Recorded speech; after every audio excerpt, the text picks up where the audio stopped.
Resté longtemps silencieux, le leader du Parti travailliste, Jeremy Corbyn, appelle finalement les Britanniques à voter en faveur du maintien du Royaume-Uni dans l'Union européenne. Lui qui avait voté contre l'adhésion du Royaume-Uni à l'UE en 1975 était très attendu par les partisans du maintien dans l'Union face à la pression mondialiste. Au fil des années, moi et beaucoup d'autres ont été très critiques sur les décisions prises par l'UE. Et je reste très critique à cause de ses lacunes, à cause de son manque de responsabilité face aux pressions pour déréglementer et privatiser les services publics. L'Europe doit changer. Mais le changement ne peut arriver que si nous travaillons avec nos alliés au sein de l'Union européenne.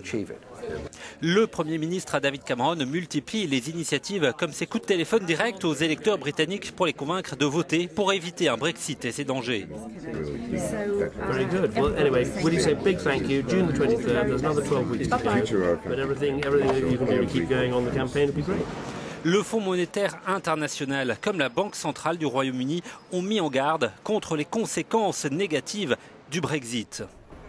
Avec le ralliement inattendu de Jeremy Corbyn, le Premier ministre a trouvé un allié surprise de poids.